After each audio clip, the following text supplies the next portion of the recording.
Hey, it's Big V, and today we are talking teams. Today we're going to talk about how to prioritize business opportunities as they come in.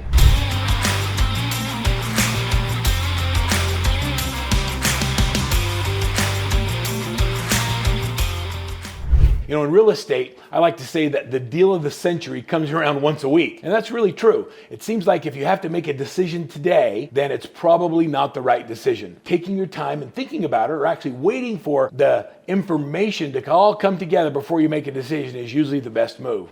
Business owners have to decide today what's most important for them and whether or not they should invest. We use a whole different series of processes to go through to determine whether or not that business opportunity is really legit. First of all, I like to say that, are you taking advantage of all of the free or low cost or no cost lead sources in your real estate business? Let me give you an example. If you're currently working your database and you've got it on steroids, if you have a top 50 that you're reaching out to every single month so that you're at the front of their mind and you're reminding them to get a hold of you before they make any real estate decisions, if you're working around your open houses and you're knocking the doors and you're marketing around every opportunity, before you ever turn on any paid lead sources, let's make sure you're doing those low cost or no cost lead things free.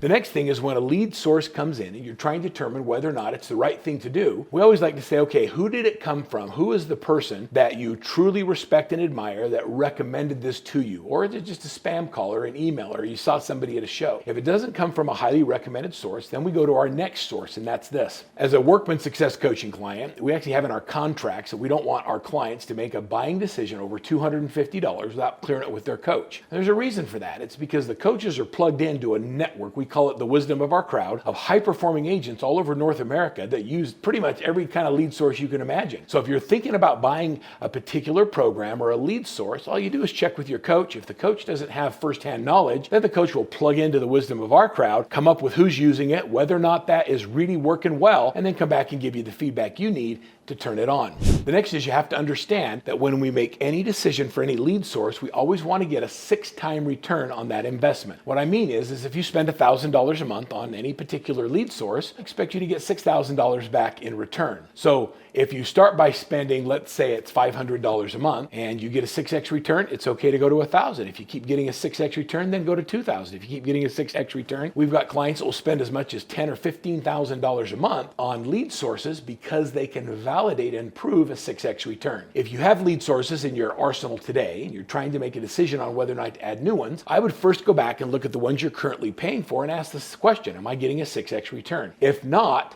and others are, then I want to know why. Oftentimes, we don't need more leads. What we need is a higher level of focus on converting the opportunities that we currently have. Lead conversion is equally, if not more important than lead generation. I would say that if you started tracking your leads, and we use a simple tool called the lead tracker, which I'll make available to everybody just for watching this video. When you use the lead tracker, what happens is you start looking at leads differently. We look at a lead when it comes in. Time we put them in the lead tracker is on first contact. So when does the lead go in lead tracker? On first contact. And then I want to know how fast did we call the lead that came in, what the conversation was, were they qualified, what level of purchase are they going to make, or what are they going to sell? And then I want to know what their timing is. And then we determine whether they're an A lead, a B lead, or a C lead, and then we follow up accordingly. Just by tracking those things in the right order, we start looking at and thinking about leads differently. When we think about leads like that, our conversion rates go up. And they don't just go up a little bit, they go up big time. Before you go out and buy a lead source, before you go out and figure out what business opportunity is ready for you next, let's first, do we have any free or low-cost lead sources that we're currently not taking advantage? And if the answer is yes, get those dialed in.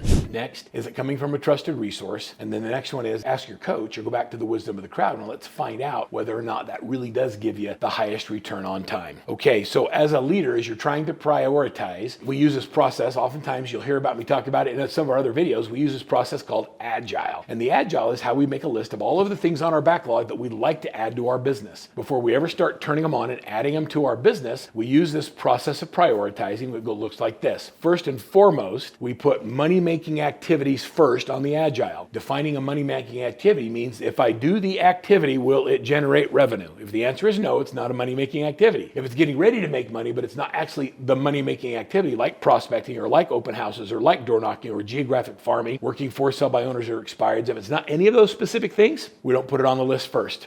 The second thing is we always manage events with dates. For example, if you have a closing coming up at the end of the month, the date goes on there and you have to get all the activities that need to be done by your team for the scheduled closing. If you're doing a client appreciation event, or you're building for an event at the school, or giving back to the community, events with dates go second on the Agile. The third thing in prioritization is operational excellence. That's getting your database in order, fixing your accounting systems, all of the things and the systems that you need to be operationally excellent. So when you're thinking about prioritization, let's go back over that again. Money-making activities first, events with dates second, and third, we focus on operational excellence. What we found in coaching so many teams over the years is the team leader delegates the running of the Agile or the prioritization to their administrative assistant. Administrative assistants by nature, and we're so grateful for them, are operational. They think in the terms of systems, and so they like to do operational excellence first, then events with dates, and then money-making activities. So you can't let your admin or your support staff or your operations manager run the Agile. You as a leader have to set the vision and the course of how you want to prioritize things happening in your business. The last thing I'll share with you when it comes to prioritizing business opportunities is simply this. As you look at lead generation, as you look at lead sources, we can't have any single source that generates more than 25% of your total revenue. Now, this is a big challenge when you have high volume lead generation systems like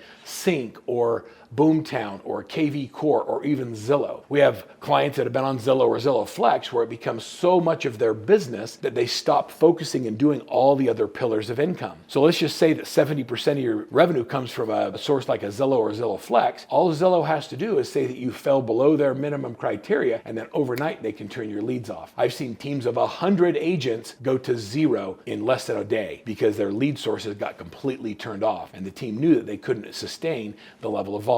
So as a rule of thumb, when you're coming up with prioritization, when you're trying to figure out what to put in what order, no lead source can be more than 25% of your business. Make sure that you really look and do your research and plug into the wisdom of our crowd before you make any decisions when it comes to what you should do from a business development perspective in your real estate practice.